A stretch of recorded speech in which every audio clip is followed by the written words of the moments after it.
The 8,128th meeting of the Security Council is called to order. The provisional agenda for this meeting is the situation in the Middle East, including the Palestinian question. The agenda is adopted. In accordance with Rule 37 of the Council's Provisional Rules of Procedure, I invite the representatives of Israel and Jordan to participate in this meeting. It is so decided. I propose that the Council invite the permanent observer of the Observer State of Palestine to the United Nations to participate in the meeting in accordance with the Provisional Rules of Procedure and the previous practice in this regard. There being no objection, it is so decided. In accordance with Rule 39 of the Council's Provisional Rules of Procedure, I invite Mr. Nikolai Mladenov, Special Coordinator for the Middle East Peace Process and personal representative of the Secretary General, to participate in this meeting. It is so decided. Mr. Mladenov is joining today's meeting via video teleconference from Jerusalem. The Security Council will now begin its consideration of item 2 of the agenda. I now give the floor to Mr. Nikolai Mladenov. Thank you, Mr. President. Mr. President, members of the Security Council, Jerusalem is one of the most complex and perhaps captivating cities in the world. Of all the final status issues in the Israeli-Palestinian conflict, as identified in the Oslo Accords, refugees, settlements, security arrangements, borders, relations and cooperation with neighbors, and other issues of common interest, Jerusalem is the most emotionally charged and difficult subject. For the Jewish people, it is, and it will always be, the center of their faith and life. For centuries, they have looked to it as a symbol of hope for the future. It is also the center of life for Palestinians, and since the occupation of East Jerusalem in 1967, many have lived in fear of losing their livelihoods and their connection to the city. For both Israelis and Palestinians, Jerusalem is and will always remain an integral part of their national identity. For billions of people around the world, it also serves as a symbol and as a cornerstone of their Christian, Jewish or Muslim faith. That is why it remains one of the most sensitive places in the world. For decades, there has been a broad agreement among UN member states about the particular status of Jerusalem, including through Security Council resolutions 252 from 1968, 476 from 1980, and 478 from 1980 as well as General Assembly Resolution 181. The United Nations has repeatedly declared that any unilateral decision that seeks to alter the character and status of Jerusalem could seriously undermine current peace efforts and may have repercussions across the region. As stated by the Secretary General, the United Nations position is clear. Jerusalem is a final status issue for which a comprehensive, just and lasting solution must be achieved through negotiations between the parties and on the basis of the relevant UN resolutions and mutual agreements.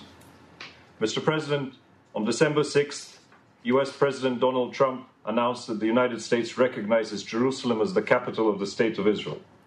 In this recognition, he said that final status issues, including the boundaries of Israeli sovereignty, remain for the parties to determine.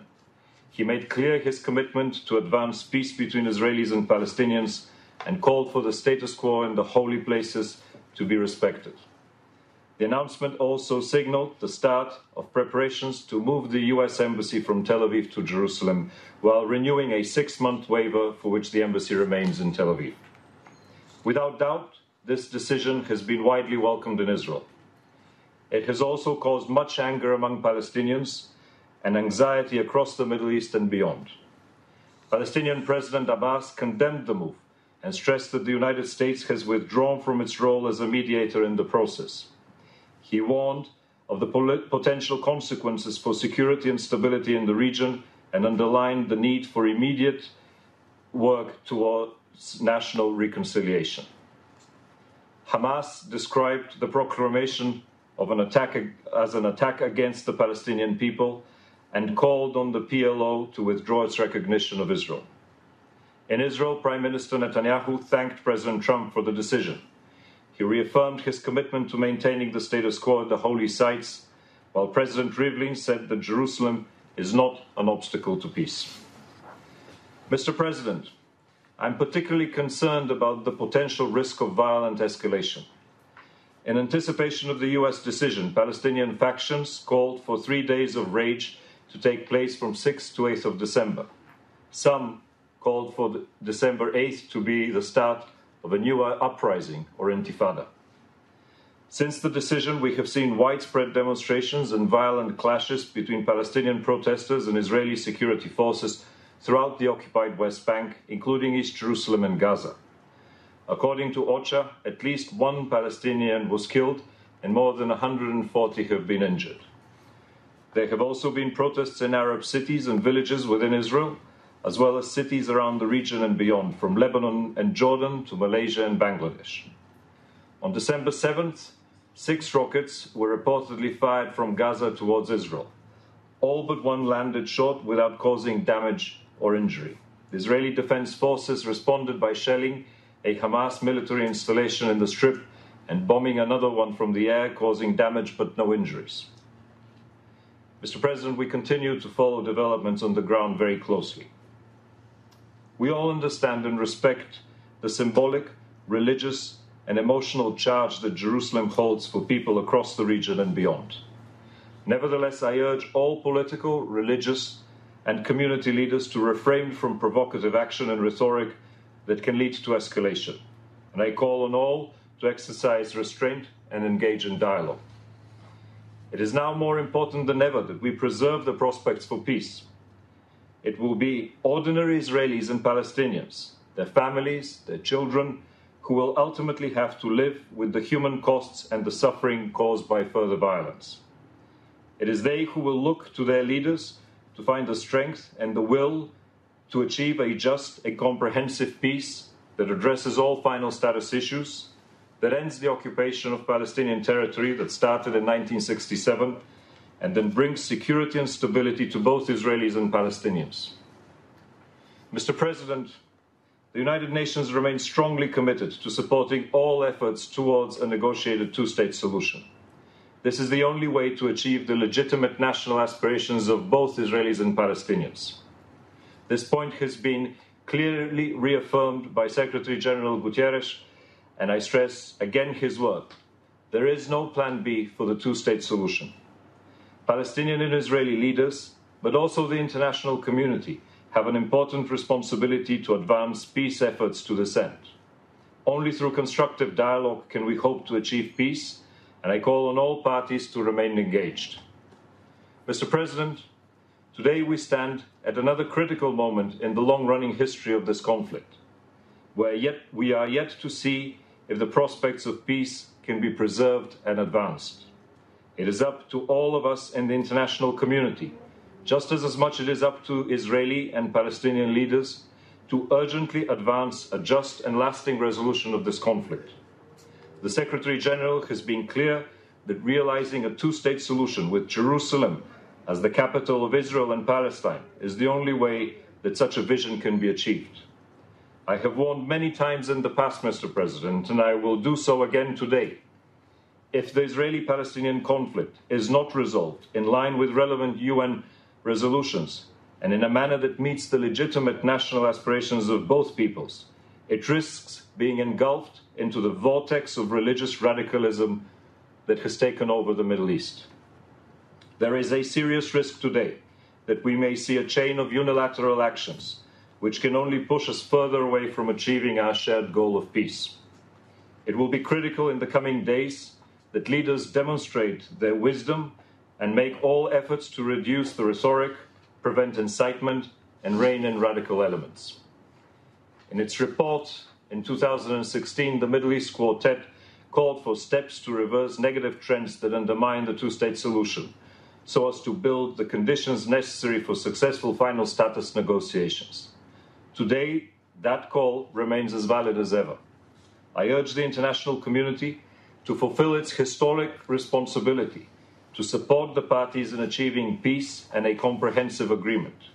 The Secretary-General and the United Nations are committed to supporting Palestinian and Israeli leaders to return to meaningful negotiations in order to achieve a lasting and just peace for both peoples.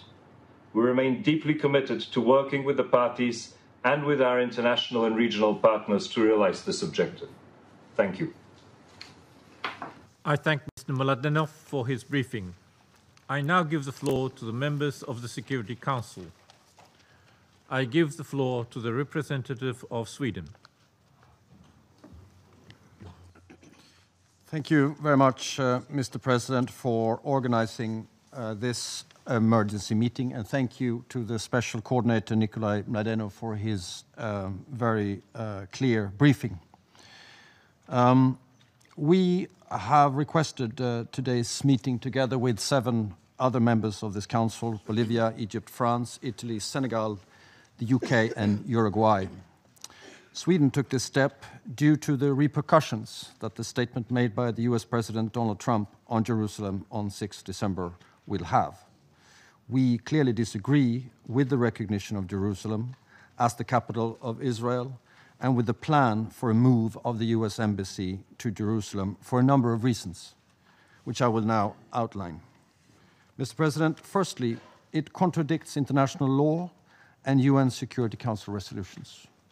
Jerusalem is a final status issue and can therefore only be resolved through negotiations agreed between the parties.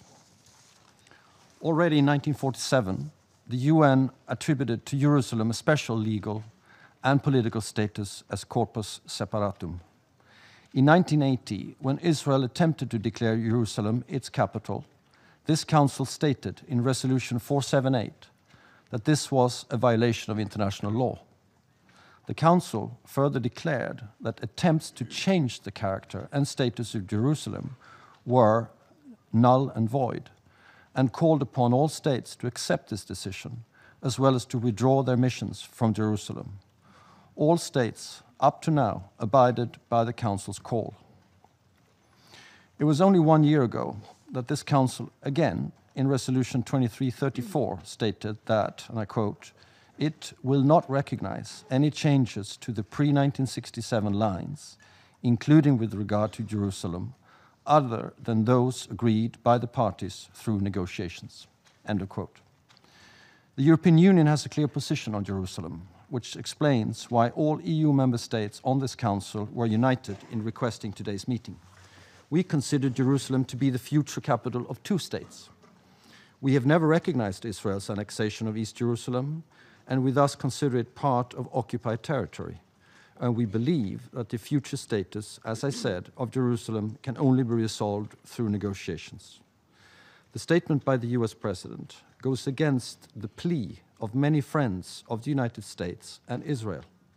However, it does not affect the position of Sweden, the European Union, or the wider international community, which is, up to now, the international consensus on the status of Jerusalem. Secondly, it is fueling tensions and increasing instability in an already volatile and turbulent region. The question of Jerusalem has an impact far beyond the region, and there are already strong reactions to this decision around the globe. Clashes have taken place, as we just heard, yesterday and today, already resulting in over 100 people injured. We call on all parties to maintain calm, show restraint, and refrain from violence. This conflict must not be turned into a religious one. Jerusalem is a holy city for the 3 Abrahamic religions. More than ever, we need respect, tolerance, and dialogue to prevail over division and antagonism. We should not forget the strong ties to Jerusalem of both Israelis and Palestinians, and that approximately 40% of the inhabitants of Jerusalem are Palestinians. Mr. President, thirdly, it risks, despite its stated intention to the contrary, prejudging the outcome of negotiations on final status issues, such as Jerusalem, and thus it threatens the peace prospect itself. As the Secretary General has repeatedly stated, there is no alternative to the two-state solution, and there is no plan B. Yet that vision is more threatened than ever. Sweden has a long-standing and firm commitment to the two-state solution. 70 years ago, we were one of 33 member states of the UN that voted in favor of Resolution 181, which paved the way for the establishment of the State of Israel. In 2014, Sweden decided to recognize the State of Palestine as a logical consequence of our support for the two-state solution. Mr. President, the United States has for decades played a key role in the quest for peace in the Middle East. We note the US administration's stated intention to bring an end to the Israeli-Palestinian conflict and to facilitate a peace agreement between Israelis and Palestinians. Now, words need to be followed by deeds and ideas by proposals. We encourage the United States to follow up its statement with action towards a two-state solution. Now is the time to move forward with a detailed peace plan that enables the State of Israel and the State of Palestine to live side by side in peace and security, with Jerusalem as the future capital of both states. This Council also has a responsibility, and all stakeholders must engage more than ever on a path to peace in the Middle East. I thank you very much. I thank the representative of Sweden for his statement. I give the floor to the representative of Egypt. Mr. President, the Security Council meets today in an emergency session upon the request of the majority of its members, who, along with a large number of countries and peoples from the world, were seriously concerned over an issue related to international peace and security. This is a dangerous precedent that needs reflection. We are witnessing today the reflection of a great fear that pervaded the international community over the past few days over one of the questions that was included on the Security Council agenda since its establishment, that is, the Palestinian question. It also reflects the fear from the repercussions and impact of unilateral decisions that run counter to international law and threaten the system of political relations. Such a system was founded on the UN Charter over 70 years ago to prevent the repetition of the scourges of war. And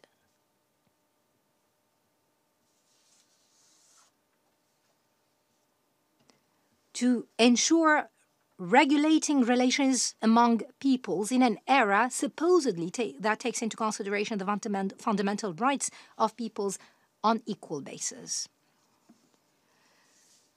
We are confronted with a test of such system, a test of the rule of law. Our effort will not be crowned with success unless we work together within the framework of international legitimacy. If we surrender and fail, the repercussions will be grave, whether on this question or other international ones for years to come. Mr. President, Al-Quds al-Sharif is a question that is rooted in history. Generations of followers of the three Abrahamic religions is closely linked to that city for hundreds of years. In modern times, and under the umbrella of the United Nations, the international community succeeded in putting legal parameters to address this issue since the organization decided to establish two states on the Palestinian territories pursuant to Resolution 181. Thus, the only rationale and only firm reality to address the question of Al-Quds al-Sharif within the framework of the Palestinian question is to follow such reality pursuant to the international law as prevalent in the UN resolutions and Security Council resolution. for they've all unequivocally rejected the occupation of Jerusalem, which started in 1967. Since we are meeting today to shed light on the danger of infringing on such legal parameters that were reached over dozens of years, it might be appropriate today to recall the most important binding Security Council resolutions, the old ones and the modern ones on Jerusalem. Resolution 242 provided for the withdrawal of Israel from the territories occupied in 1967, including Jerusalem. Resolution 478 rejected the occupation of the city by force and considered what is called the Basic Law, which was imposed by Israel, a violation of international law and does not alter the legal status of the city. It also has no impact on the applicability of the Geneva Convention on the protection of civilians during war in Al-Quds al-Sharif or Jerusalem. It's also of vital importance to recall the latest Security Council resolutions on that matter. Some of them were only 1 year old.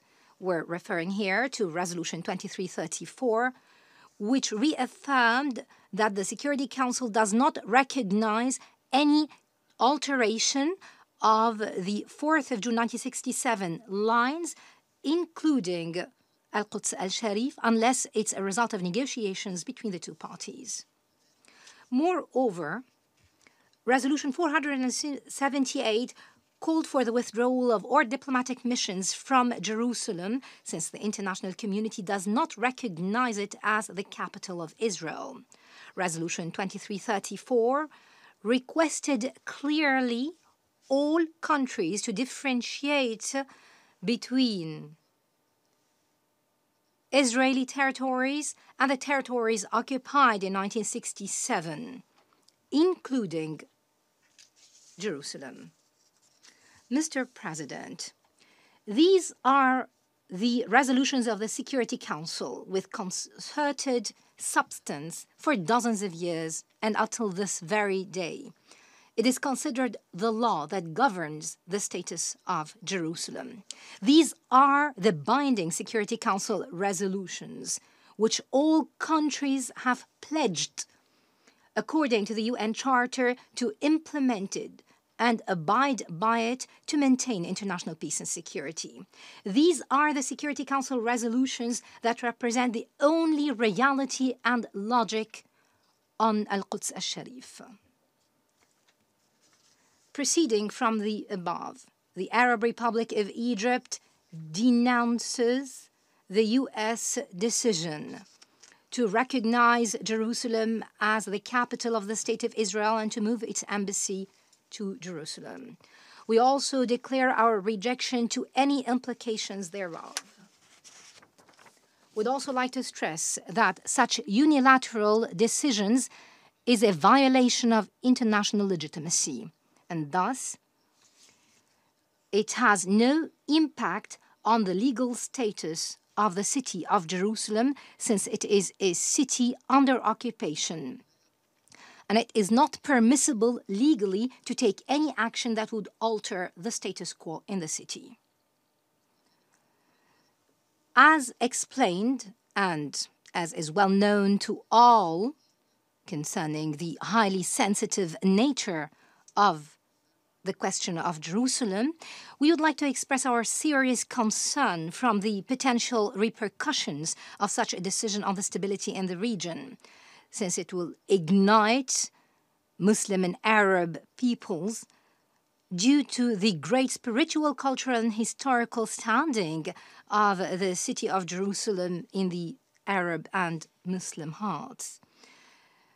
There will also be grave negative impact of such a decision on the peace process between the Palestinians and Israelis. This process was founded on the major references that provides for the fact that the city of Jerusalem is one of the final status matters that will be determined through negotiations between the two parties. Mr. President, the call to preserve the international legal terms of reference and international law is not a luxury.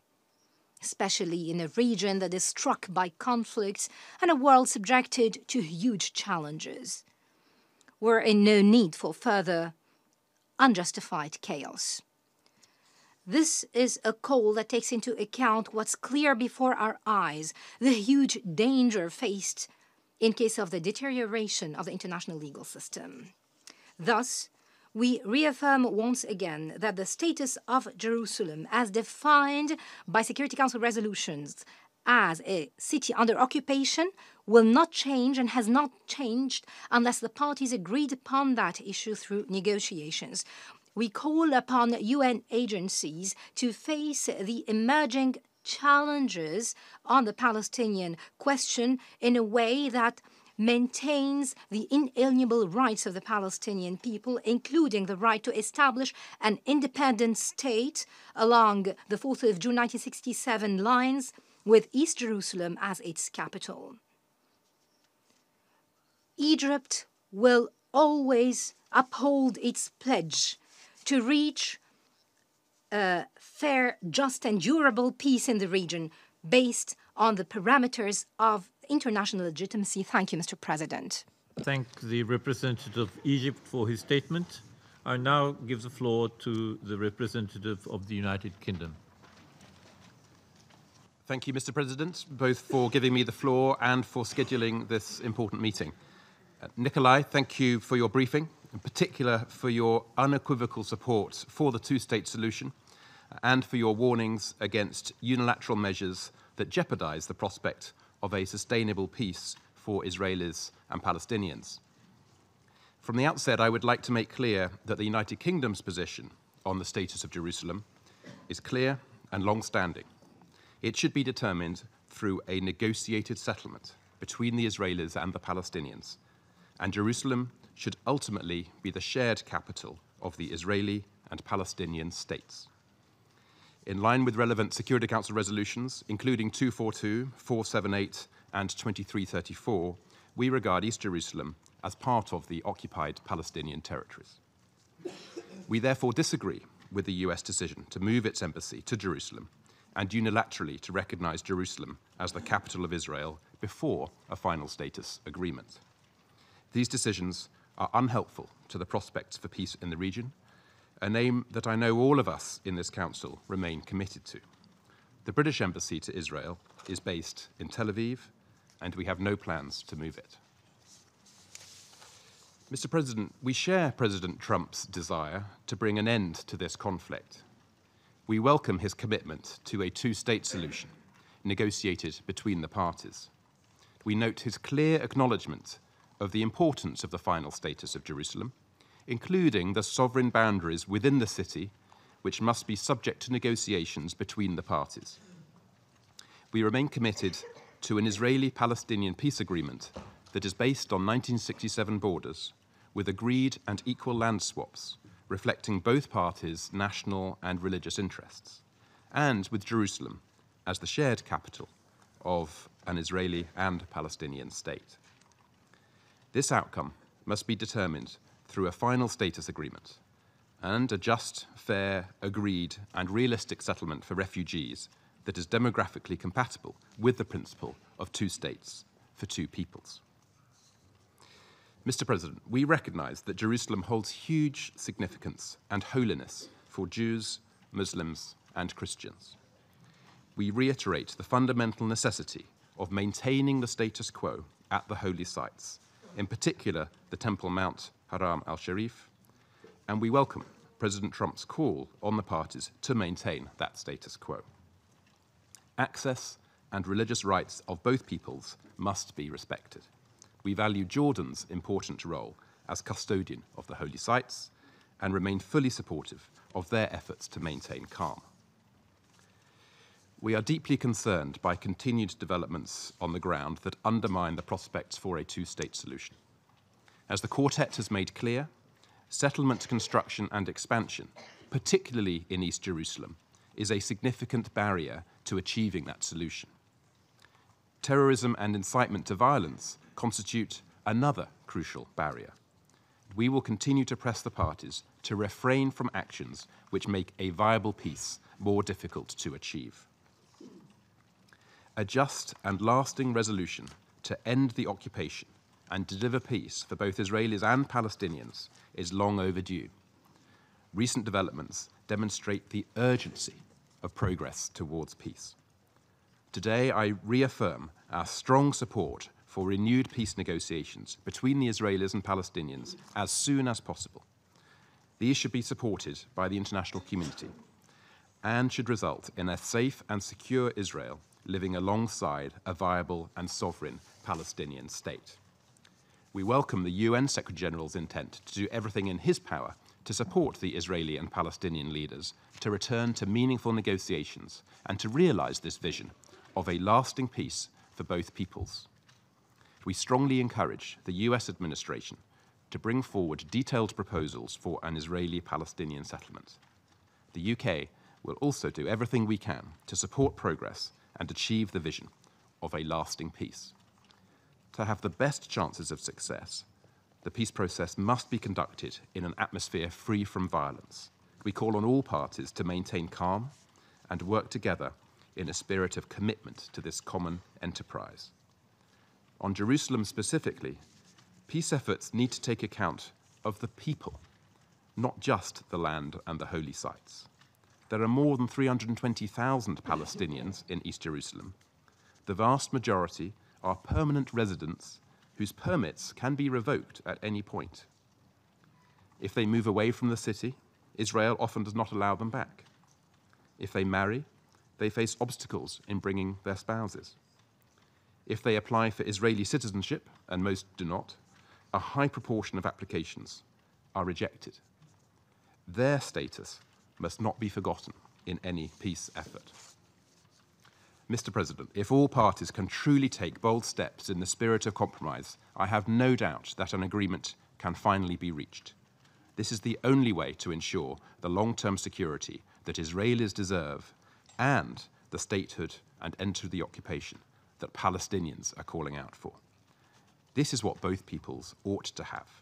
It has been denied to them for too long.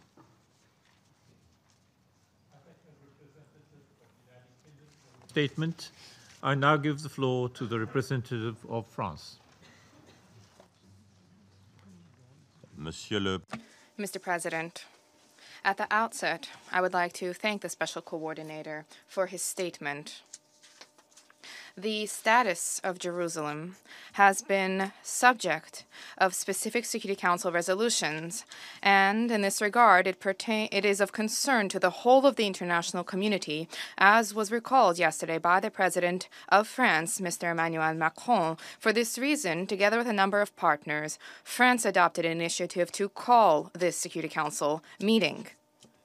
As was indicated by President Macron, we regret the decisions announced by the President of the United States on Wednesday to unilaterally recognize Jerusalem as the capital of Israel and to prepare for the transfer of the U.S. Embassy from Tel Aviv to Jerusalem. I would also like to underscore three elements which guide the position of France, which have to do with law, with the two-state solution, and with the risks of escalation. The first element has to do with law. The decisions to which I just referenced by no means modify the parameters for the settlement to the Israeli-Palestinian conflict as set forth under international law. The status of Jerusalem must be determined by the parties under a peace agreement. In the absence of an agreement, pursuant to the consensus that has prevailed within the international community over the past 70 years, France recognizes no sovereignty over Jerusalem.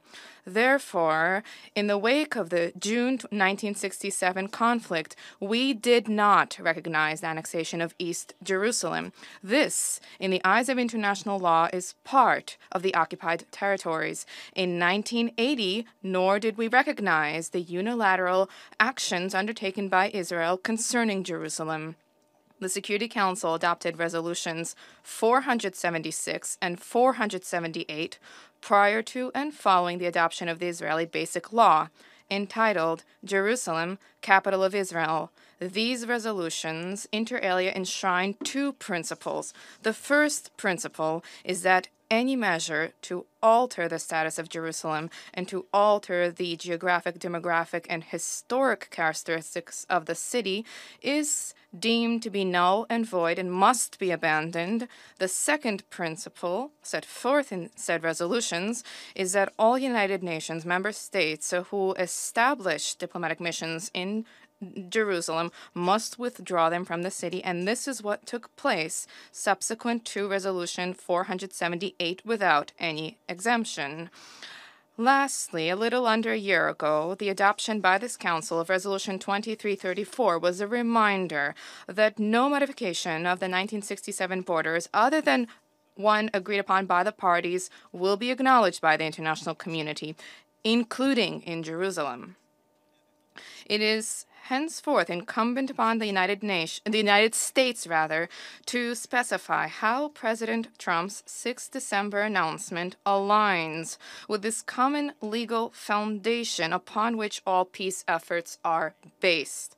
And it is incumbent upon us more than ever before to reaffirm our collective commitment to international law, specifically to the resolutions of this Council on a critical question, that of the status of Jerusalem, which is decisive for any prospect of peace. For without an agreement on Jerusalem, there can be no peace agreement. This is the second element which guides our action. The historic and religious significance of Jerusalem, in the eyes of all parties, makes it among the keys to a resolution to the Israeli-Palestinian conflict and a key to regional and international stability. Given its gravity, its central positioning in the Middle East, its critical significance, and its role in the collective imagination, the Israeli-Palestinian conflict is, and specifically the question of Jerusalem, is profoundly galvanizing in nature, and the scope largely surpasses Israel and Palestinian territories. For this reason, Mr. President, it is critical to duly seek to provide no pretexts for radical movements in the region, and on the contrary, to encourage all statesmen and actors for peace along the same lines, because it is saturated with the religious and historic symbolism. This carries the risk, if we fail to take action, carries the risk of taking a political conflict, which in and of itself carries risks, of causing this to morph into an insurmountable religious conflict. That said, France and its European Union partners believe that Jerusalem is to become a capital of two states, Israel and Palestine, pursuant to parameters to be defined by Palestinians and Israelis through negotiations. Together with Jordan, given its special role in this regard, let us be clear, there is no alternative to a two-state solution, nor is there a two-state solution without an agreement among the parties on Jerusalem. And in this regard, we noted the stated willingness of the President of the United States to support a two-state solution.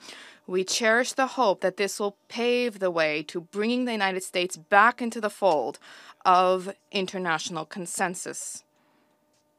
In the immediate term, and this is my third message, we certainly are greatly alarmed by risks of escalation on the ground. Following 3 days of clashes, specifically in Gaza and in a number of neighborhoods in East Jerusalem, we call upon all to exercise restraint, to adopt all requisite measures to restore calm. Beyond this, there are negative repercussions throughout the region which should be averted.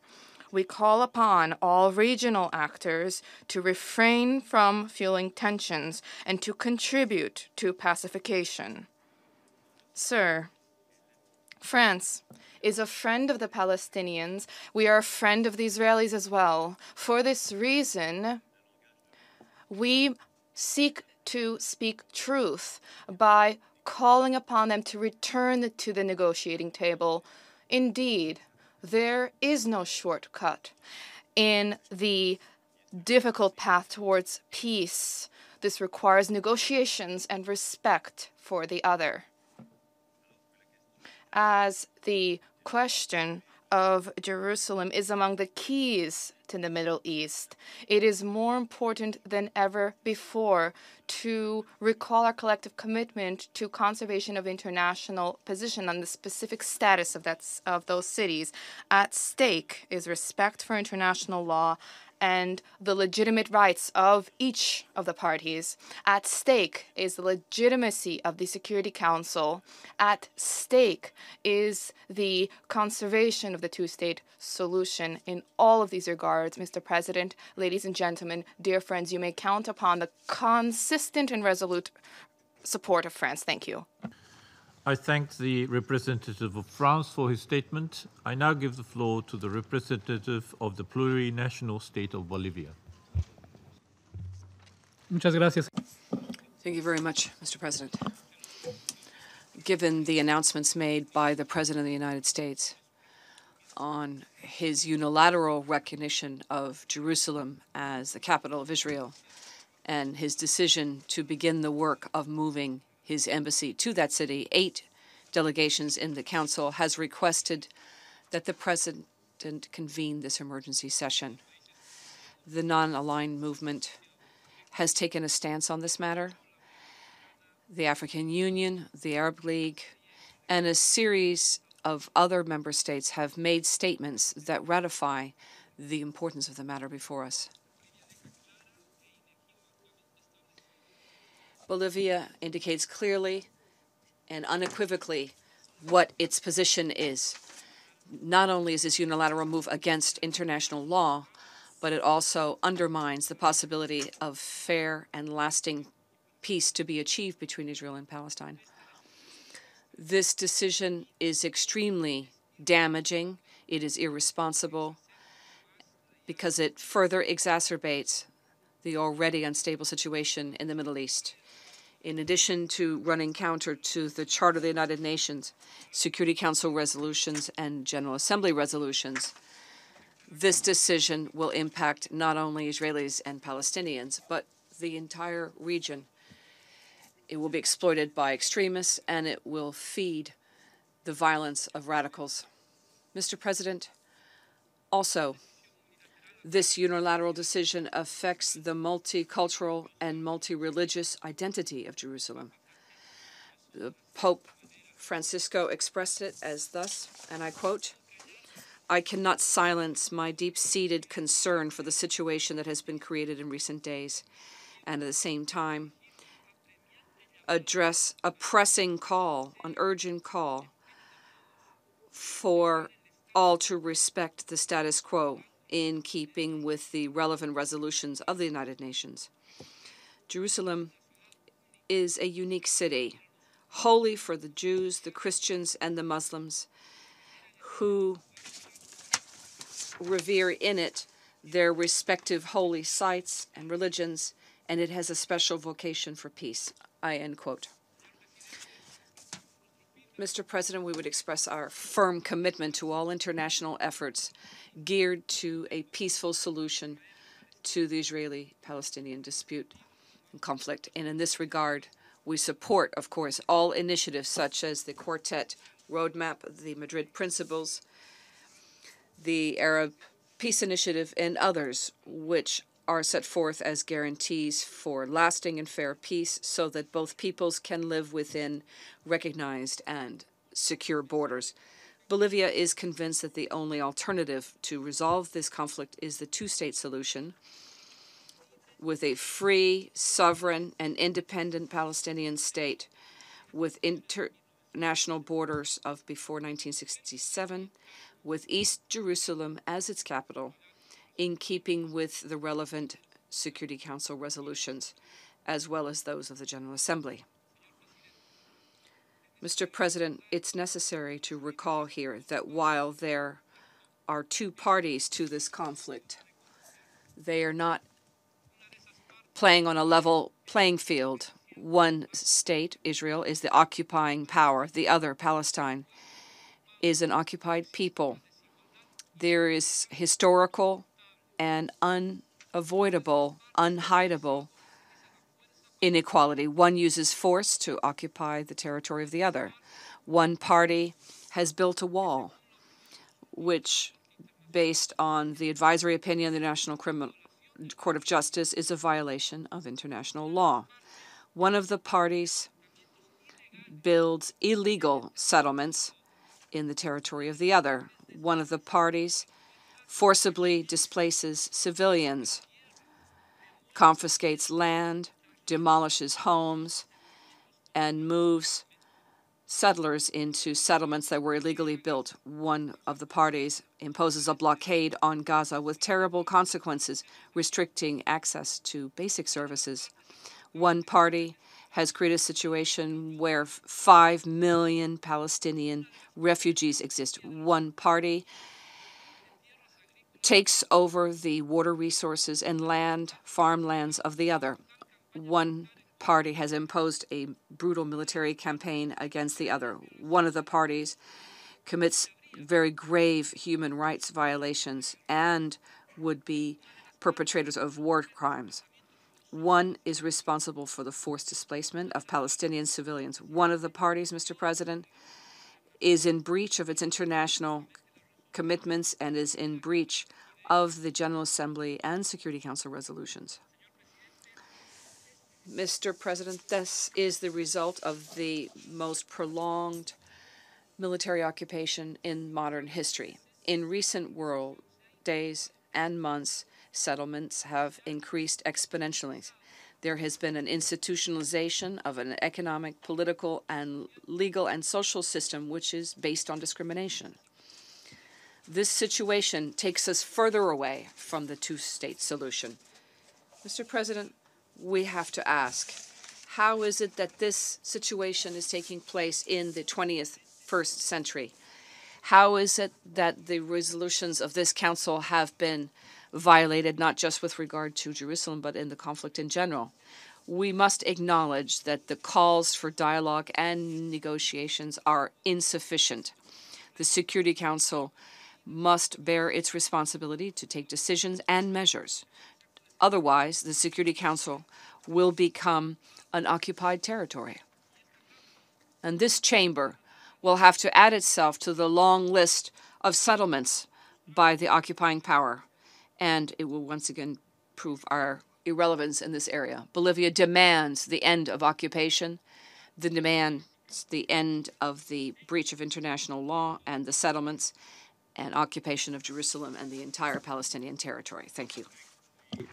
Representative of the plurinational state of Bolivia, I give the floor to the representative of Uruguay. Gracias, señor presidente. Agradezco al coordinador Thank you. por su muy precisa. I would like to thank the special coordinator for the peace process in the Middle East, Nikolai Medvedev, for his very specific statement.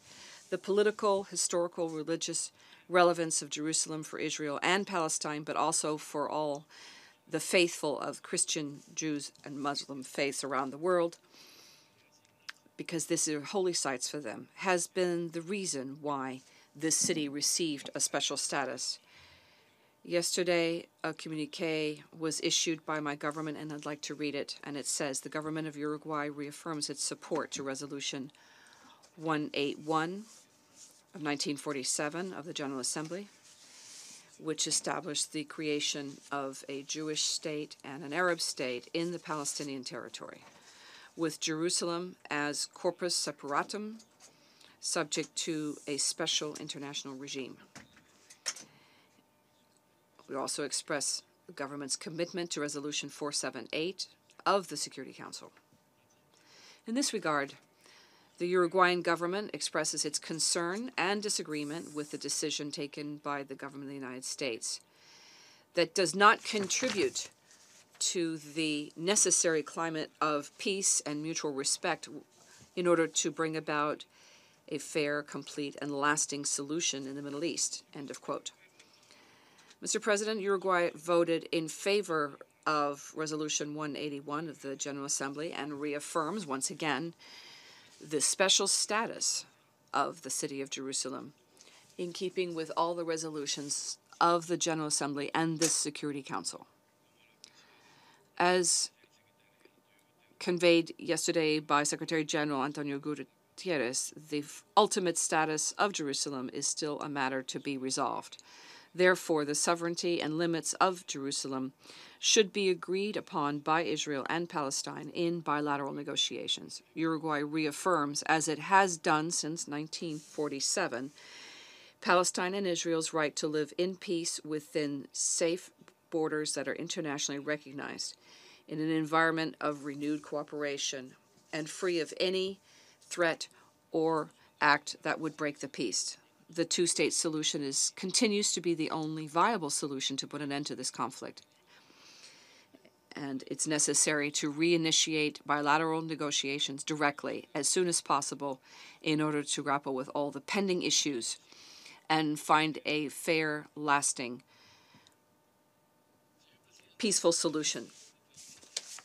Mr. President, it's been exactly 37 years ago in this very city that John Lennon was assassinated.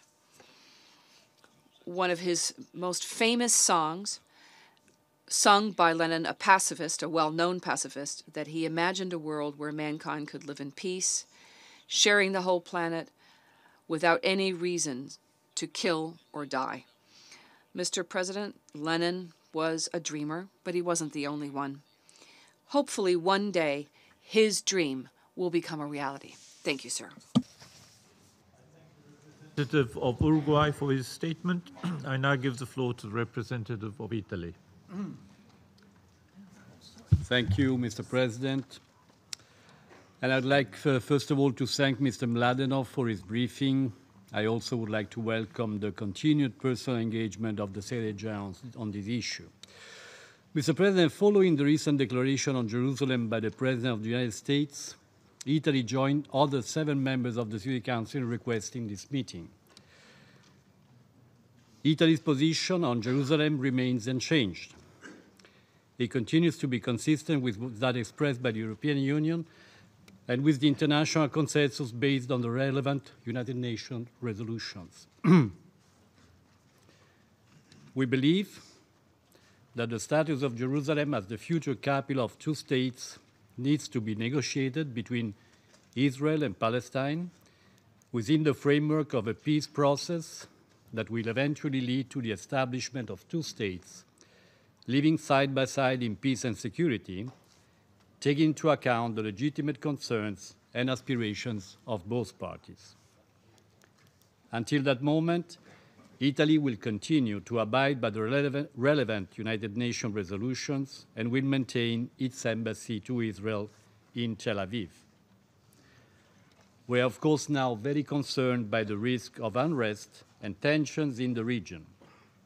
We call on all actors in Palestine and in the Middle East to show responsibility, exercise restraint, and refrain from any form of violence or incitement. Mr. President, as the Secretary General affirmed in his statement on Wednesday, there is no alternative to the 2-state solution. Therefore, Italy reiterates its commitment to working to that aim, together with the members of the European Union and other regional and international partners, and to contributing to the resumption of a meaningful peace process. I thank you, Mr. President. I thank the representative of Italy for his statement. I now give the floor to the representative of Senegal. Monsieur le Président. Mr. President, to begin, I would like to thank you for having acceded to the request of 8 members of the Council, including Senegal, in order to allow our body invested under the Charter with the maintenance of international peace and security in order to consider in an open session today the decision taken by the United States government announced on Wednesday, the 6th of December. I also wish to thank today's briefer, Mr. Nikolai Mladenov, Special Coordinator of the Peace Process in the Middle East and personal representative of the Secretary General, for his statement. Our meeting today is all the more important because it makes it possible for us to recall the international consensus on the status of Jerusalem, which the Israeli and Palestinian parties and the Security Council of the United Nations have reserved for the final negotiations. There is no need to dwell on the particular importance of the city of Jerusalem for the two parties, nor on the symbolism the sacred city has for the three monotheistic religions and therefore for the entire world. This is why Senegal, as chair of the United Nations Committee for the Exercise of the Inalienable Rights of the Palestinian People, calls for strict respect of the status quo on Jerusalem in accordance with internationally established parameters, in particular through the founding resolution of the General Assembly, but also Security Council resolutions 476, 418, and 2324. The question of Jerusalem will depend on the final status.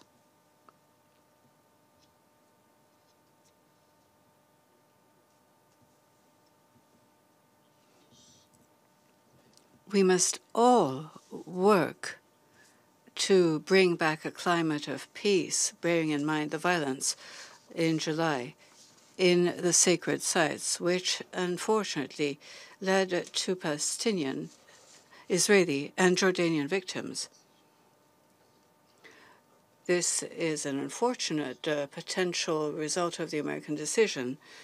This is the opportunity for my delegation to reiterate its rejection and condemnation of violence and terrorism, whoever the authors may be, whatever the motives may be. This violence recalls, if there was any need to do so, the extreme volatility of the security situation in Jerusalem, and we must therefore call on all stakeholders to act prudently and, above all, to retain the current status of the city, whilst awaiting the outcome of negotiations, which we hope for with all our hearts. Senegal renews its expression of gratitude to Jordan for the outstanding, important role that it continues to play as custodian of the Muslim and Christian holy places, including Al-Haram al-Sharif. My delegation calls for a return to the spirit of sharing that prevailed 70 years ago and which is supposed to lead to the creation of two states, Israel and Palestine, both of which have a right to Jerusalem as their capital. Thank you. I thank the representative of Senegal for his statement. I give the floor to the representative of the United States. Thank you, Mr. President. The Jewish people are a patient people. Throughout 3,000 years of civilization, foreign conquest, exile, and return, Jerusalem has remained their spiritual home. For nearly 70 years, the city of Jerusalem has been the capital of the State of Israel, despite many attempts by others to deny that reality. The American people are less patient. In 1948, the United States was the first nation to recognize the independent state of Israel. In 1995, the U.S. Congress declared that Jerusalem should be recognized as the capital of Israel and that the U.S. Embassy should be located in Jerusalem. Presidents Clinton, Bush, and Obama all agreed with that position, but they did not act. They delayed in the hopes that a peace process would produce results that never came. For 22 years, the American people have overwhelmingly supported that position, and they have waited and waited. This week, President Trump finally made the decision to no longer deny the will of the American people. It's important to be clear about exactly what the president's decision does. The president has announced that the United States recognizes the obvious, that Jerusalem is the capital of Israel. He has also instructed the State Department to begin the process of relocating the U.S. Embassy from Tel Aviv to Jerusalem. That is what the President has done. And this is what he has not done. The United States has not taken a position on boundaries or borders. The specific dimensions of sovereignty over Jerusalem are still to be decided by the Israelis and the Palestinians in negotiations. The United States has not advocated changing any of the arrangements at the Temple Mount Harim al-Sharif.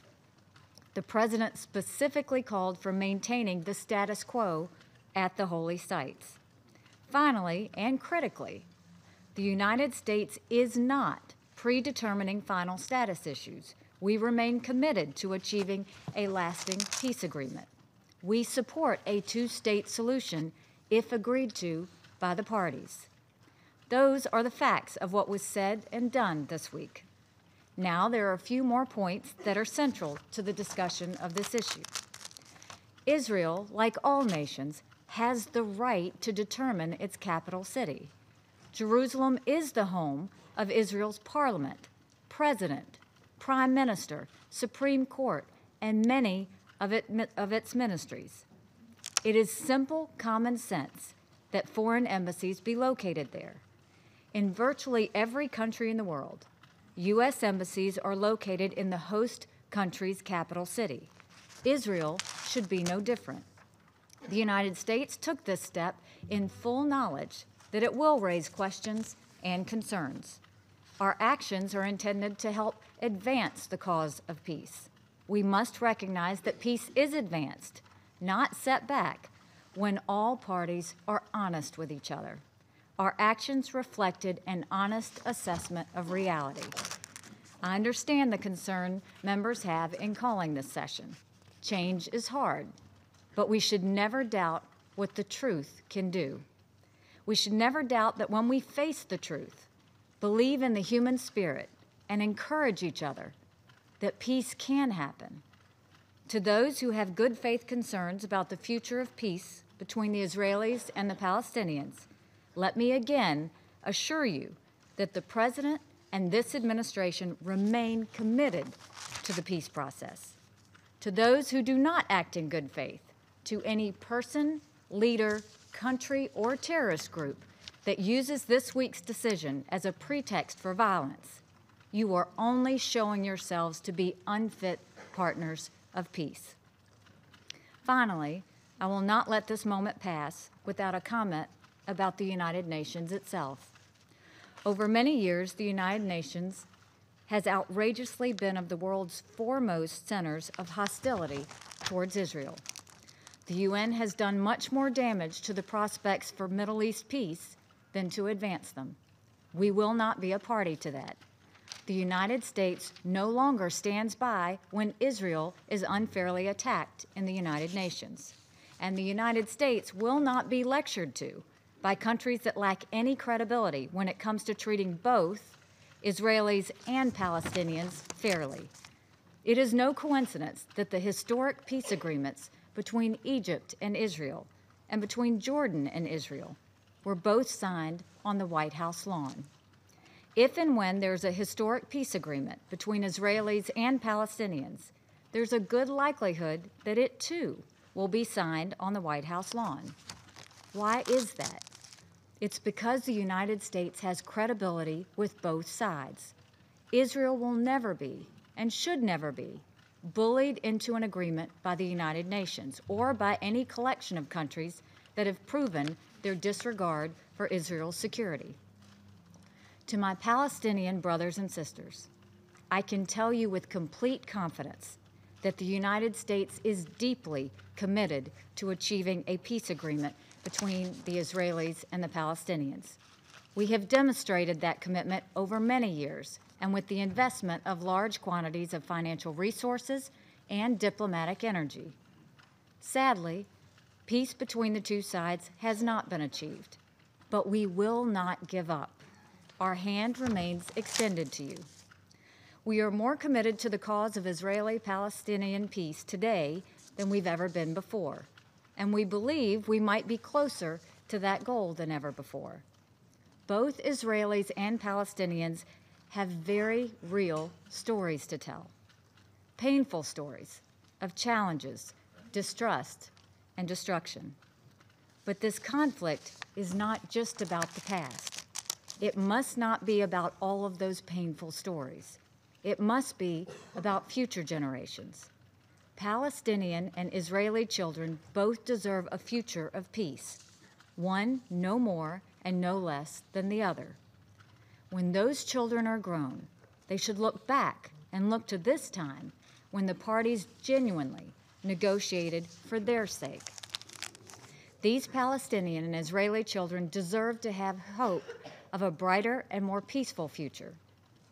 Our wish and prayer is that this is the time both sides stop thinking about present needs and start thinking about future generations. I urge all countries in the Security Council and in the Middle East to temper their statements and their actions in the days ahead. Peace remains achievable. We must all do our parts to achieve it. Thank you. I thank the representative of the United States for her statement. I give the floor to the representative of China. Mr. President, I would like to thank you for convening this open meeting. And I thank Special Coordinator Mladenov for his briefing. The question of Palestine is the core of the Middle East issue and is fundamental to the achievement of peace in the Middle East. China is highly concerned at the recent developments regarding the status of Jerusalem. A series of Security Council resolutions, including Resolution 2334, all contain provisions regarding the status of Jerusalem.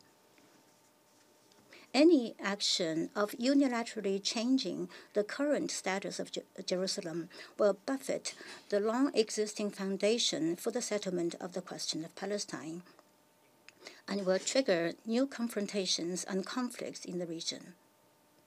We urge the parties concerned to bear in mind the overall interest of peace and tranquility as well as the peace process in the Middle East and avoid any action that might exacerbate tension or complicate the situation. China has always firmly supported and promoted the peace process in the Middle East. We support the just cause of the Palestinian people of restoring their legitimate national rights. And we support the establishment of a fully sovereign, independent state of Palestine based on the 1967 borders with East Jerusalem as its capital. This position of China will not change. The two-state solution is the right way for the political settlement of the question of Palestine. As a permanent member of the Security Council and a responsible state, China will continue to play a constructive role for the political settlement of the question of Palestine. Chinese President Xi Jinping has put forward 4 proposals for the promotion of the settlement of the question of Palestine, namely, advancing the process of political settlement based on the two-state solution, adhering to a concept of common, integrated, cooperative, and sustainable security, further coordinating efforts of the international community and increasing synergy for peace, and taking integrated measures to promote peace through development. This year, China received visits by the President of Palestine, Mr. Abbas, and the Prime Minister of Israel, Mr. Netanyahu, and has engaged with both sides. Recently, President Xi Jinping sent a congratulatory message to the conference in commemoration of the International Day of Solidarity of the Palestinian people, in which he said that China firmly supports the peace between Palestine and Israel. China will remain true to its commitment and continue to work towards the settlement of the question of Palestine and to promote the peace, stability, and development of the Middle East. Thank you, Mr. President. I thank the representative of China for his statement. I give the floor to the representative of Ethiopia. Thank you, Mr. President. I want to thank you, Mr. President, for organizing this very important, urgent meeting, and also express appreciation to those council members who took the initiative for the meeting. We thank Special Coordinator Mladenov for his briefing. We appreciate the statement that the Secretary General issued 2 days ago, which we believe was timely and most appropriate, and reaffirmed the long-standing position of the United Nations regarding the approach and the principles on the basis of which peace, security, and justice could be sought between the Israelis and the Palestinian sides. The chairperson of the African Union Commission has also spoken on our behalf when he reiterated the African Union position and called for renewed efforts to find a just and lasting solution to the Israeli-Palestinian conflict, stressing the solidarity of the African Union with the Palestinian people and its support to their legitimate quest for an independent and sovereign state with East Jerusalem as its capital.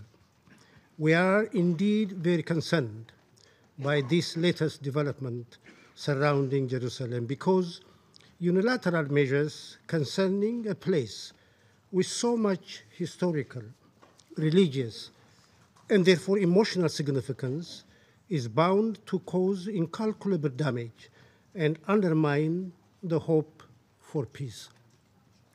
Jerusalem, as the Secretary General said, is a final status issue that must be resolved through direct negotiations between the two parties on the basis of the relevant Security Council and General Assembly resolutions, taking into account the legitimate concerns of both the Palestinian and Israeli sides. It seems to us there is only one viable, realistic, fair, and sustainable option for resolving the Israeli-Palestinian conflict, and that is the two-state formula, which entails two states living side by side in peace and security.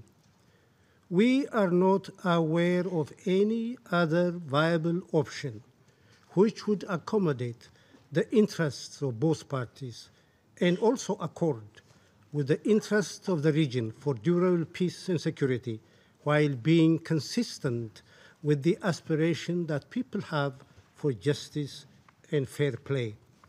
We are not convinced that this latest development, which, not surprisingly, has begun to roil the Middle East, would advance the cause of peace and lay the foundation for peace, security, and for two-state solution with all its implications.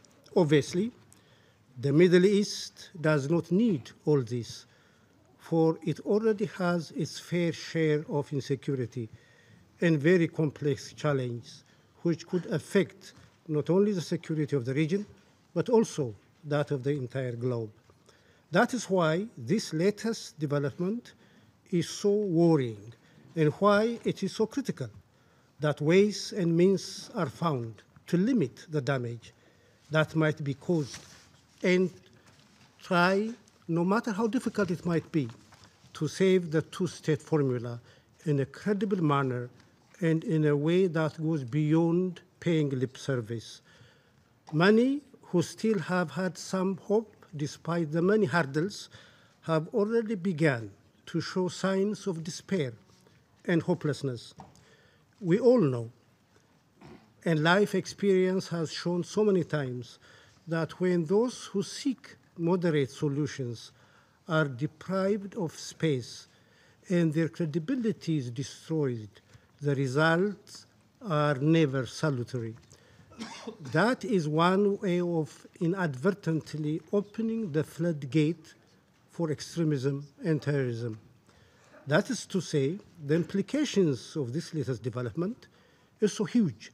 It warrants serious handling and readiness to look into what it is that the UN and Security Council can do to avert what otherwise could be the further destabilization of a region which is already facing major challenges. Thank you, Mr. President. Thank the representative of Ethiopia for his statement. I give the floor to the representative of Ukraine. Mr. President, I would like to thank Special Coordinator Nikolai Mladenov for his statement. Ukraine is convinced that the issue of Jerusalem is a final status issue that needs to be resolved through negotiations only and in a strict compliance with the relevant Security Council resolutions. We hold it that the UN, through the Office of Special Coordinator Mladenov, as well as the Quartet, need to redouble their efforts in order to resume the negotiations and to reach progress in the Middle East peace process. I thank you. I thank the representative of Ukraine for his statement. I give the floor to the representative of Kazakhstan.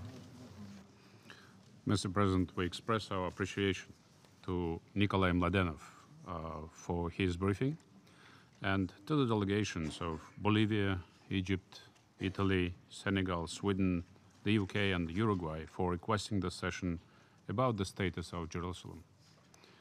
This session is important that it demonstrates once again that there is a unity among member states of the Security Council, that peace in the Middle East is important, and it is a warning that any unilateral action to change the status quo or even the declaration about it cause a great concern.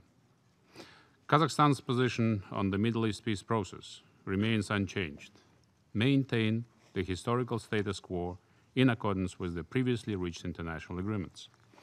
We firmly support the two-state solution and stand for their early resumption, especially in the bilateral format and without preconditions. The ultimate goal should be the restoration and promotion of peace process in accordance with relevant Security Council resolutions, the Madrid principles, the land in exchange for peace formula, and the roadmap of peace and Arab peace initiative.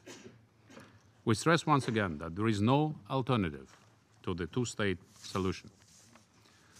We call on both sides to refrain from provocative actions and rhetoric and take appropriate steps to resume direct negotiations as soon as possible and comply with obligations in the spirit of mutual respect and understanding, calm and compromise, and in accordance with the previous Security Council resolutions. Peace should be based on the inalienable right of the Palestinians to statehood and the right of Israel to its own durable long-term security.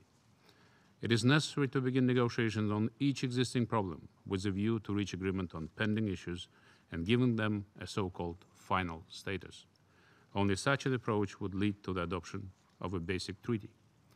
Kazakhstan is strongly against any modification of the existing status quo around the future of Jerusalem that can aggravate an already difficult situation and threatens to result in serious consequences to the entire region and to the world. I thank you. I thank the representative of Kazakhstan for his statement. I give the floor to the representative of the Russian Federation. Thank you very much, President. President, we have listened carefully to the views of the UN Special Coordinator on the Middle East, Mr. Mladenov, on the statement by Washington on the recognition of Jerusalem as the capital of Israel. Washington's decision on Jerusalem was greeted with criticism by the Palestinian side and by the Arab Muslim world. The President of Palestine, President Abbas, emphasized that it crosses out all of the efforts of the international community on the Middle East settlement. At the same time, Palestinian factions making up the Palestinian Liberation Organization and also Hamas called for strikes and protest marches in the Palestinian territories on the west bank of the River Jordan and also in Gaza. In Moscow, the decision announced in Washington was greeted with serious concern. We are of the view that a fair and reliable settlement of the long-standing Palestinian-Israeli conflict should be reached on the well-known basis of international law, including the corresponding resolutions of the Security Council and the General Assembly of the United Nations. These stipulate the settlement of all aspects of the final status of the Palestinian territories, including the so sensitive question of Jerusalem, through the course of direct Palestinian-Israeli negotiations. We are worried by the fact that the new position announced by the United States on Jerusalem risks further complicating the situation in Palestinian-Israeli relations and in the region as a whole. Therefore, we call on all parties involved to exercise restraint and to refrain from actions which might have dangerous and uncontrollable consequences. It is necessary that particular attention is devoted to the issue of guaranteeing freedom of access for all worshippers to the holy places of Jerusalem. Russia's principal position remains unchanged. It stipulates facilitating a long-term Palestinian-Israeli settlement within the framework of which peaceful and safe existence is guaranteed for Israel within internationally acknowledged borders, and also the hopes of the Palestinian people are realized for the creation of their own independent state. In this, East Jerusalem would become the future capital of Palestine, and West Jerusalem would be the capital of the State of Israel. As a permanent member of the UN Security Council and an active participant in the Middle East Peace Quartet, Russia will continue to provide energetic assistance to Palestinians and Israelis in reaching the corresponding agreements. We confirm our firm position that there is no alternative to a two-state solution. Everybody should have an interest in resolving the Palestinian-Israeli and Arab-Israeli conflicts. Efforts to achieve this goal are worthy of support. However, without considering the interests of all parties, the Middle East peace settlement, any decision would not be viable. We welcome steps to strengthen the unity of the Palestinian nation through the facilitation of Egypt. We support the active involvement in the Middle East settlement of regional players, in particular Cairo and Amman. We reiterate our proposal that Russia can hold a summit between the leaders of Palestine and Israel. We await the long-promised proposal from the United States on the Palestinian-Israeli settlement, promised to the international community. We've already asked the American side to explain the sense behind the decision that was adopted on the possible transfer of the US embassy in Israel from Tel Aviv to Jerusalem. We have asked for an explanation of how they see the consequences of this step for efforts which were undertaken under the UN's aegis within the framework of the Middle East Peace Quartet. We have drawn attention to the fears that have been expressed by Arabs and as a whole by Muslim countries, as well as by the League of Arab States and the OIC, on the fact that this might undermine and even put pay to the negotiations on a two-state solution, when the State of Israel and the State of Palestine could live fully fledged, side by side, in safety. After all of this was reflected in the corresponding decisions of the UN General Assembly and the Security Council.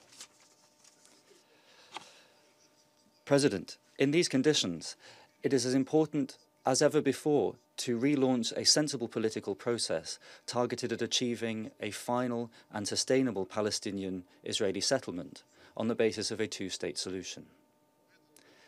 In this sense, the Middle East Peace Quartet remains a unique mediation mechanism. I thank you. I thank the representative of the Russian Federation for his statement. I shall now make a statement in my capacity as a representative of Japan. The Security Council has closely followed the Palestinian issue in its monthly meetings.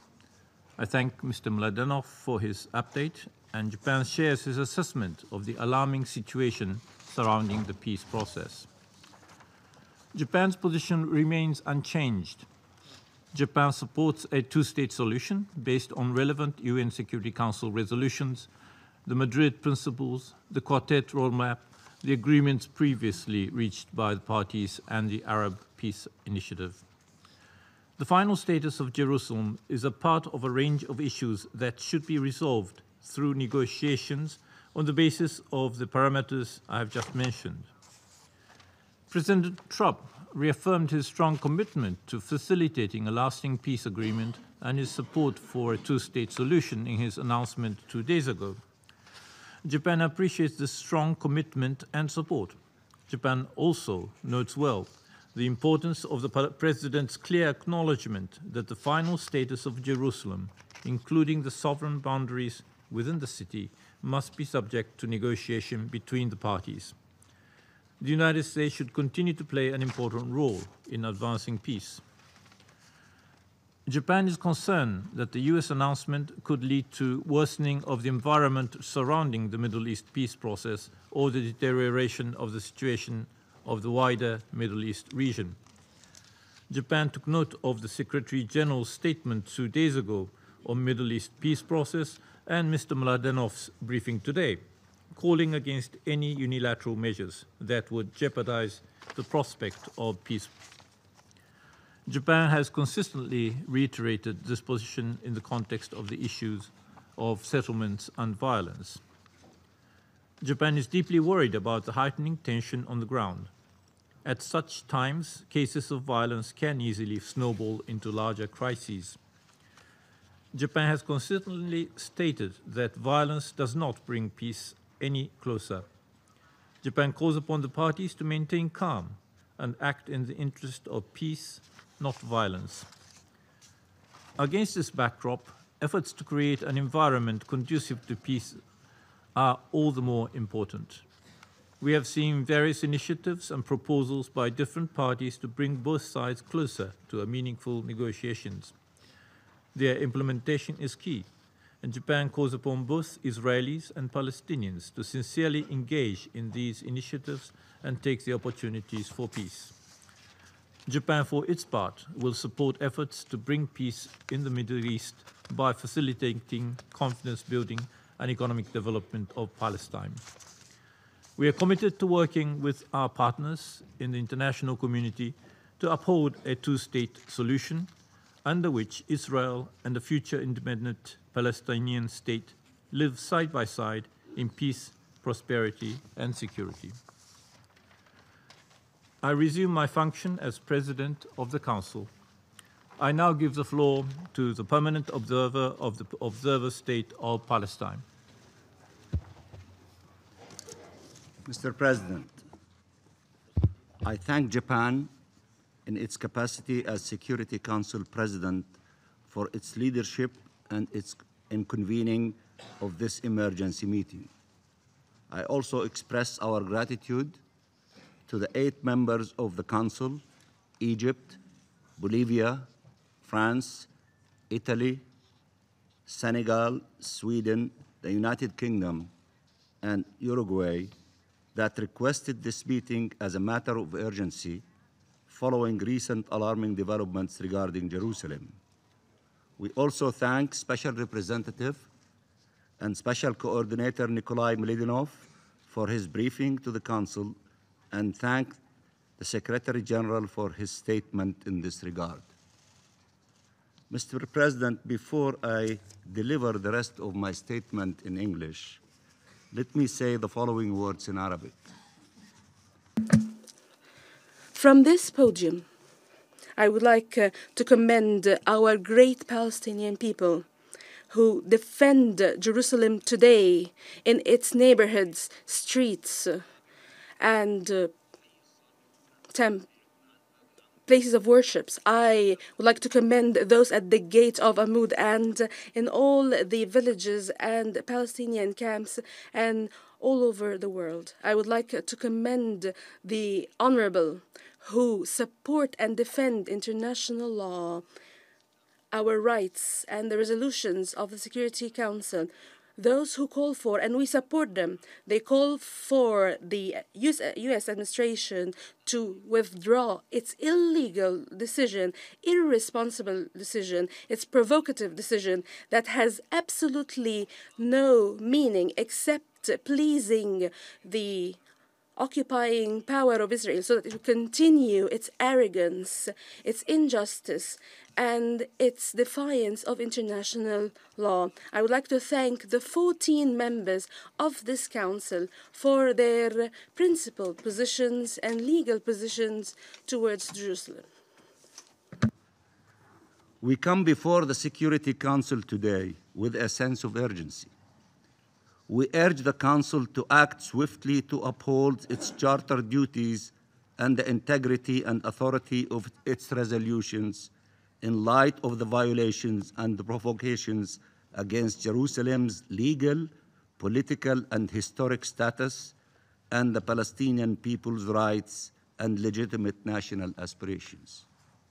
The extremely regrettable announcement on 6 December by United States President Donald Trump declaring America's recognition of Jerusalem as the capital of Israel and its decision to move its embassy to the city in direct contravention of Security Council resolutions and the long-standing international consensus on Jerusalem has heightened tensions and risks complete destabilization of this volatile situation with far-reaching consequences. The Israeli government's glee at this decision underscores that the situation we face today has been blatantly instigated by the occupying power, rather than complying with the Council's repeated demands to cease its violations in the occupied Palestinian territory.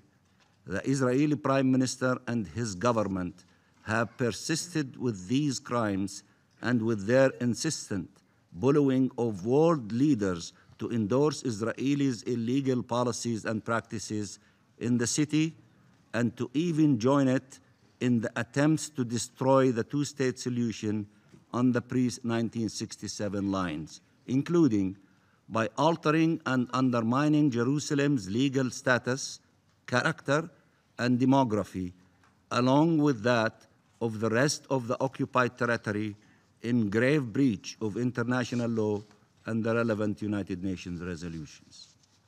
We have often lamented this impunity, but not often enough addressed the enabling of these crimes that has led to the grave reality we now face. Complicity must be recognized. The U.S. decision to reward Israelis' impunity undermines and essentially disqualifies its leadership role to seek peace in the region.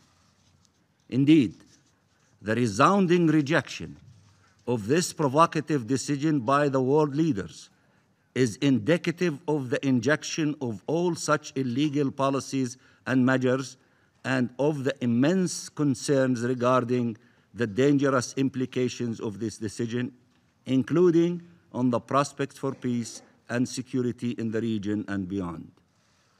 We are grateful for the strong principled positions expressed by states and organizations worldwide. The global consensus in this regard is clear.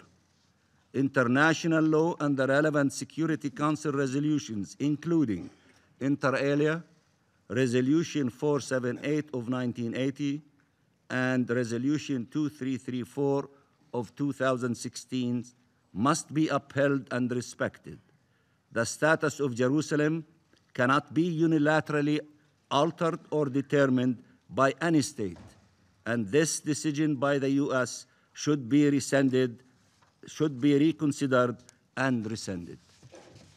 Mr. President, that the Israeli-Palestinian conflict continues to pose a threat to international peace and security is beyond question. This has been reconfirmed by the national, political, and religious sensitivities and emotions stirred by these developments. Jerusalem's significance to the Palestinian people, Muslims and Christians, cannot be underestimated. President Abbas, in his statement of 6 December, clearly reaffirmed our historic, national, and religious attachment to the Holy City.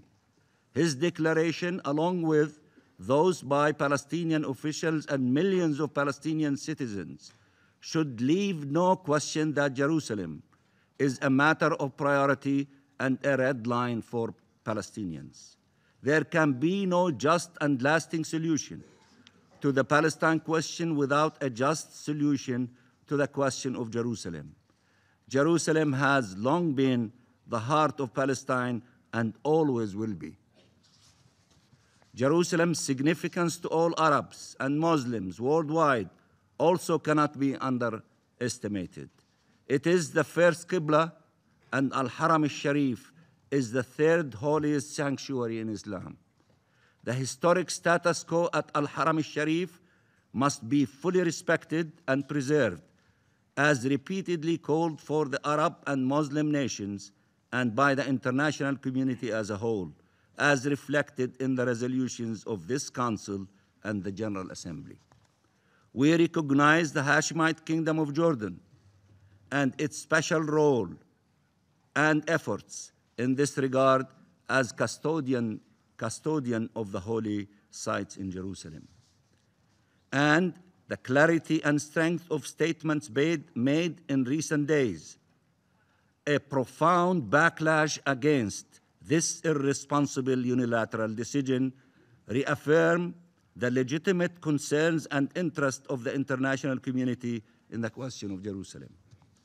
Jerusalem has long been accorded a special political legal status, beginning with General Assembly Resolution 181 of 1947, in which the city was designated a corpus separatum, and the many resolutions therefore calling for protection of the city's unique spiritual, religious, and cultural dimensions and heritage, and for access to its holy sites by people of all religions and nationalities, with due regard for the fact that Jerusalem is sacred to the followers of the three monotheistic religions, Islam, Christianity, and Judaism. The Assembly has just reaffirmed these principles by a vast majority in its resolution in Jerusalem, contrary to the false Israeli narrative and rhetoric in this regard. Mr. President, Israel has never been recognized as a sovereign over Jerusalem by any country. Its status remains unresolved, as affirmed in Security Council and General Assembly resolutions, and by its designation as a final status issue in the Middle East peace process for decades. Moreover, East Jerusalem remains occupied territory since 1967 and an integral part of the rest of the occupied Palestinian territory, to which international law, including the Fourth Geneva Convention, applies, as reaffirmed by the Council, most recently in Resolution 2334 of the year 2016, the Assembly and the International Court of Justice.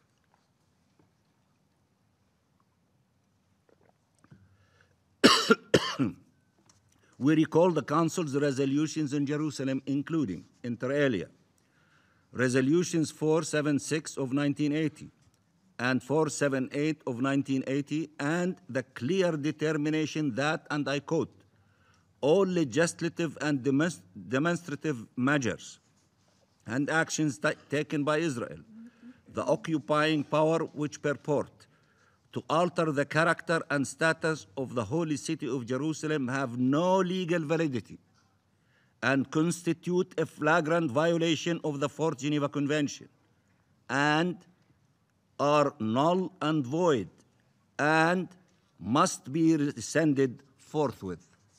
These are the words of these resolutions. Resolution 478 rejected Israelis' attempts to forcibly annex East Jerusalem, deeming the enactment by the occupying power of its basic law as a violation of international law and demanding that it be rescinded.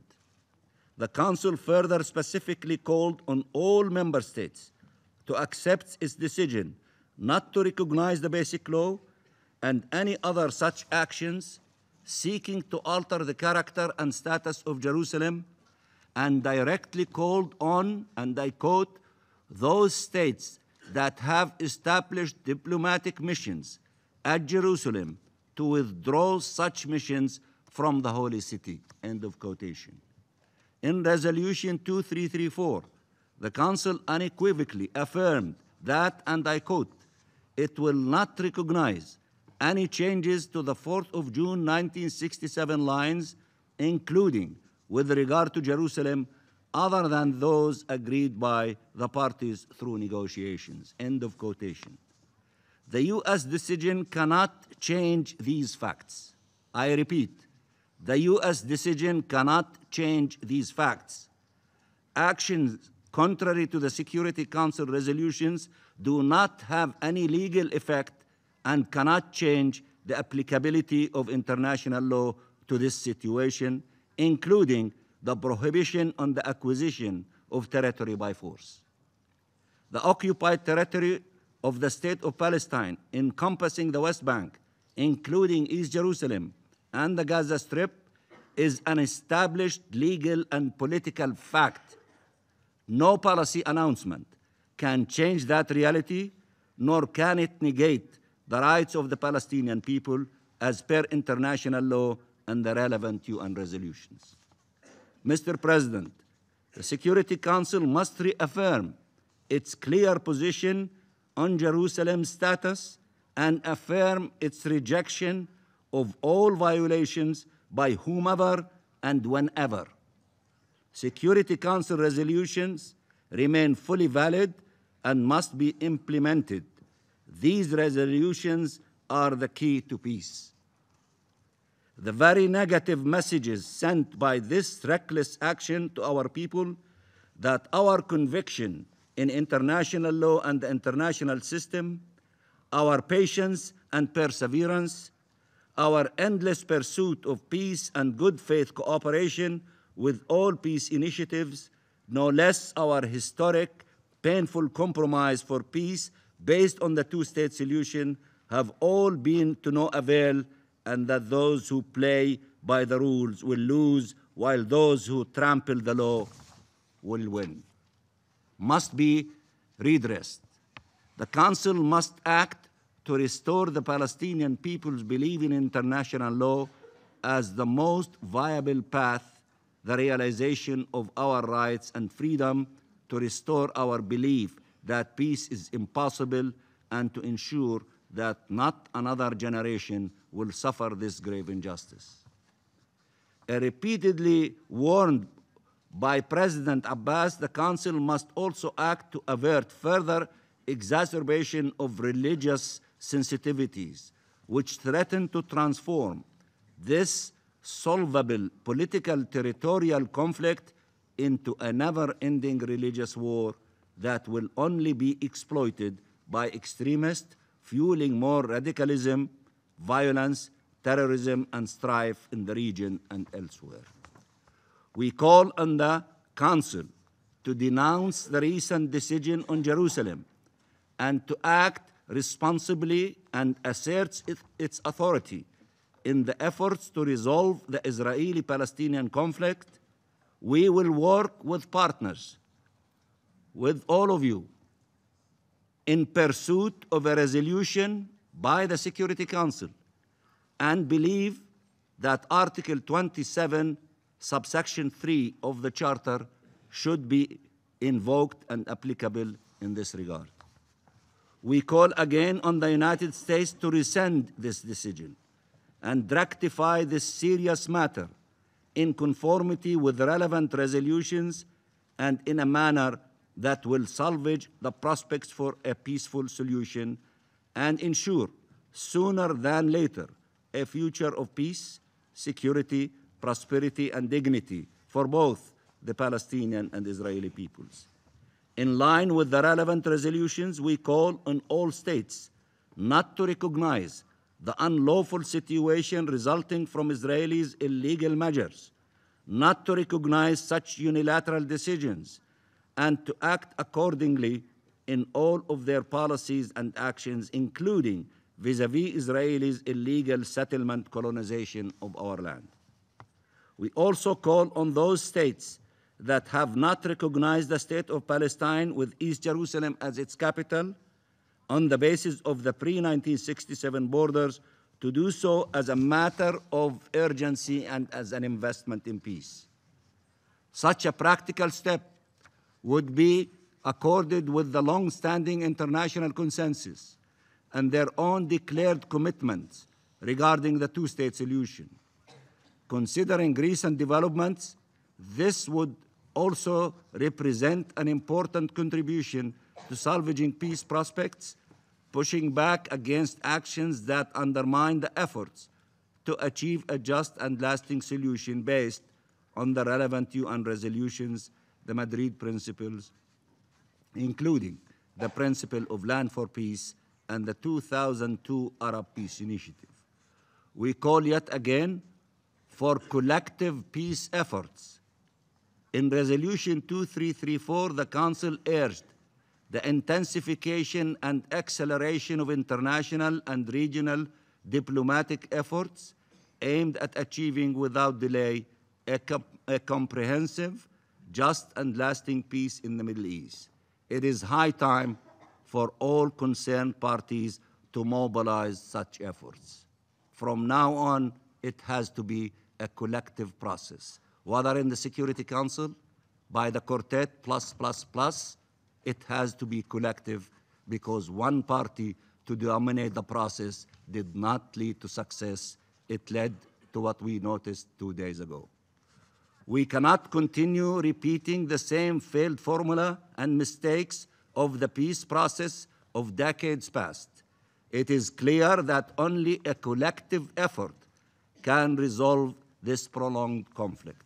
The recognition that all must do their part and that a multilateral approach is the more effective path has been central to the Arab Peace Initiative, to the French Initiative, as well as the efforts of the Russian Federation, China, Egypt, and the Quartet.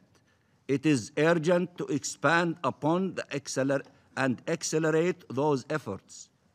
One party cannot continue to monopolize the peace process, especially not one that acts with bias in favor of the occupying power at the expense of the law and the rights of the occupied people. Mr. President, on our part, in the days ahead, President Abbas and the Palestinian leadership will continue their consultations at all levels to address this critical situation and determine the most appropriate way forward. This will include emergency meetings of the PLO Central Council to affirm a unified Palestinian national position, as well as the upcoming Arab ministerial meeting in Jordan and the OIC summit in Turkey on Wednesday. Central to all of these efforts will remain our overreaching priorities: protection of our steadfast people, our land, including Jerusalem, and our holy sites for as long as Israelis' belligerent foreign occupation persists, and the exertion of all efforts to bring an end to that occupation and to achieve a just and lasting peace that fulfills the rights of the Palestinian people, ensures a just solution for the plight of the Palestine refugees in accordance with Resolution 194 in numero 2 and the Arab Peace Initiative, and achieves the independence of the State of Palestine with East Jerusalem as its capital, where our people can finally live in freedom, dignity, peace, and security side by side with Israel and all other neighbors in the new Middle East. And I thank you very much, Mr. President. I thank the permanent observer of the Observer State of Palestine for his statement. I now give the floor to the representative of Israel. Thank you, Mr. President. Wednesday's declaration marks a milestone for Israel, for peace, and for the world. The United States had the courage and true understanding of justice to officially state what has always been known, that Jerusalem has and always will be the capital of Israel, and the embassy of the United States belongs in Israel's capital. For that, I thank President Trump, Vice President Pence, Ambassador Haley, and the American people. The Jewish people our ancient nation. 3,000 years ago, King David declared the city of Jerusalem the capital of the Jewish people. Jerusalem, Zion in Hebrew, appeared in the Bible 660 times. It is the centerpiece of our vibrant Jewish history. 3 times a day, Jews face toward Jerusalem to pray. At every birth, at every wedding, we remember Jerusalem. I have here a replica of an ancient coin found on the Temple Mount in Jerusalem. It is dated from the year 67 AD, during the time of the Second Jewish Temple. The words Yerushalayim Akdosha, Jerusalem the Holy, are written on this coin. Only 3 years later, in the year 70 AD, would our holy temple be destroyed and the Jewish people sent into exile for 2,000 years. Nearly 70 years ago, this week, shortly after Israel declared independence, Prime Minister David Ben-Gurion made a timeless affirmation. He said, and I quote, "Jerusalem is an inseparable part of Israel and their eternal capital. No United Nations vote can alter that historic fact." It was an important message, one that the world too often seems to forget. Last year, in this very same room, we were here, all of us, almost all of us. The Security Council passed the shameful resolution 2334. This council had the audacity, the chutzpah, to say that Israel's presence at the Western Wall in Jerusalem has, and I quote, "no legal validity," and constitutes a flagrant violation under international law. Then, in May 2017, UNESCO, the organization responsible for preserving cultural heritage, passed a resolution declaring that Israel has no legal or historical rights anywhere in Jerusalem.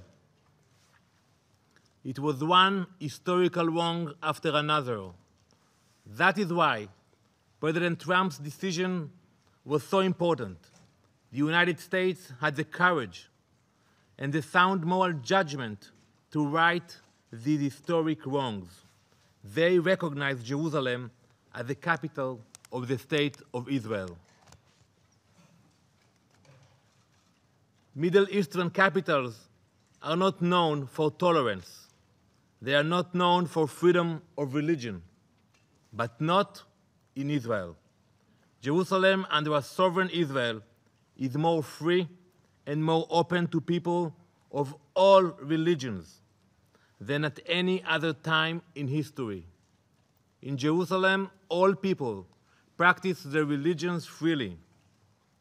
These values are enshrined in our Declaration of Independence, the founding document of our state. We pledged, and I quote, "to safeguard the holy places of all religions." We have always known that Jerusalem is holy for others too. From the moment of our founding, we pledged to create a state that would honor that holiness, a democracy that would respect and value the traditions of all people. That has never changed. That will never change. Not this past week, not tomorrow, not ever. The announcement on Wednesday revealed a sad truth about some people around the world, the people who threaten to ignite a wave of violence against Israel and Jews everywhere, the people who may claim they want peace, but whose actions speak louder than their words. That is why today, every member of this Council must send a clear message. There is never an excuse for violence. Violence must never be used as a threat. Mr. President, we have heard these threats before. In 1948, when Israel was declared, US President Harry Truman was warned not to recognize us. People said such recognition would spark terrible violence. But President Truman stood strong, just as President Trump did this week. They made the right decision. The Palestinians now have a decision to make. They can choose violence, as they have always done, and as we speak, we receive reports about rockets flying from Gaza into Israel, or they can choose to join us at the negotiating table. They can meet us to talk in Ramallah, in Jerusalem, or anywhere around the world. I sincerely hope they make the right decision. The American announcement should serve as a reality check for the Palestinians and for the nations of the world. They can see this moment for what it is, an opportunity to initiate hope. They can realize what has always been true, that recognizing Jerusalem as Israel's capital is a critical and necessary step for peace. They can learn that there will never be peace without Jerusalem as the capital of the State of Israel. That is why today I call on all countries, all peace-seeking nations of the world to join with our American friends, recognize Jerusalem's connection to Israel, and move your embassies to our capital. Understand that this declaration is a positive step, see in it the potential that it can bring to our region. Mr. President, twice a year, Jews all over the world conclude two of our major holidays, Yom Kippur and Passover, with a prayer. That prayer calls for, quote, next year in Jerusalem. 70 years ago, the Jewish people came home to Jerusalem. We are grateful to the United States for its courageous decision.